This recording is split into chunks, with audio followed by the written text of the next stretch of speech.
সিলেটের বিয়ানীবাজার, শ্রীমঙ্গল, হবিগঞ্জ ওই এলাকায়, আর এদিকে কুড়িগ্রাম জেলার রৌমারী যেদিকে চর এলাকা, প্রত্যন্ত এলাকা, সেদিক দিয়ে মূলত হচ্ছে। আর পার্বত্য চট্টগ্রামের যেদিকে জনবসতি নাই সেদিকে কিছুটা হচ্ছে। তো এটা প্রতিরোধ করার আমরা চেষ্টা করছি, দেখছেন প্রতিনিয়ত। সত্যি কথা বলতে আজকে সকালেও কিছু পুশিং হয়েছে, আমরা তথ্য পেয়েছি। আপনারা অনেক প্রত্যন্ত অঞ্চলে কাজ করেন, এটা নিয়ম বহির্ভূত ভাবে কাজ হচ্ছে, এটা আমি আগেও বলেছি।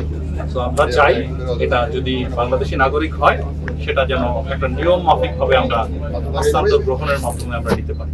সেটা আমাদের পররাষ্ট্র মন্ত্রণালয়ের পক্ষ থেকেও লেখা হয়েছে, আপনি শুনেছেন।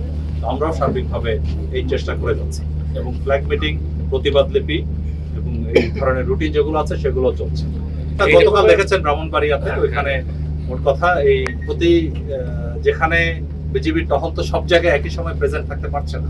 তো এই জন্য স্থানীয় জনগণও যদি খেয়াল রাখে তাদের সীমান্তের কাছাকাছি, যে ওইদিকে কারো পুশিং করার জন্য প্রথমে তো তারা এসে ওদিকে একটা জায়গায় রাখে, তারপরে হয়তো পুশিং করে।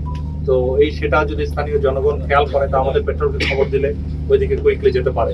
তো এইভাবেই আমরা স্থানীয় জনগণকেও সরাইলের আমাদের ওইদিকে ব্রাহ্মণবাড়িয়ার ওদিক দিয়ে কিছু হয়েছে। এক্স্যাক্টলি তথ্য আমরা নিচ্ছি, এখনো সঠিক তথ্য এভাবে পাই নাই।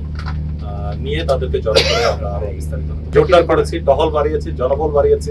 সবাইকে বলছি, যেসব জায়গায় যত তথ্য আপনারা পান আমাদেরকে সহায়তা করুন। সেক্ষেত্রে মূলত বাংলাদেশি যারা গত কয়েক বছর থেকে ইতিপূর্বে ইভেন 20-30 বছর আগেও ভারতে বিভিন্নভাবে গমন করেছিল। তবে আমি আবারও পুনরাবৃত্তি করতে চাই, যারাই গমন করে এটা হস্তান্তর গ্রহণের একটা প্রক্রিয়া আছে সুনির্দিষ্ট, সেটা ফলো করা হলে দুই দেশের জন্যই ভালো হবে। আর এদের মধ্যে আবার যারা অনেক আগে 20-30 বছর আগে গেছে, তাদের সন্তানাদি তারা ভারতেই জন্মগ্রহণ করেছে। তো তাদের নাগরিকত্বের বিষয়েও একটা বিভিন্ন বিষয় জটিলতা সৃষ্টি হওয়ার একটা সম্ভাবনা আছে। মনে করেই কি এরা পুশিং করছে বা কি কারণে আমরা জানছি না, এটা ডিপ্লোম্যাটিক চ্যানেলে এনগেজমেন্ট হলে আরো ভালোভাবে বোঝা যাবে। একনল হ্যান্ড ওয়াশ 100% প্যারাবেন ফ্রি, তাই নিরাপদ হাতের জন্য আস্থা রাখুন একনলে।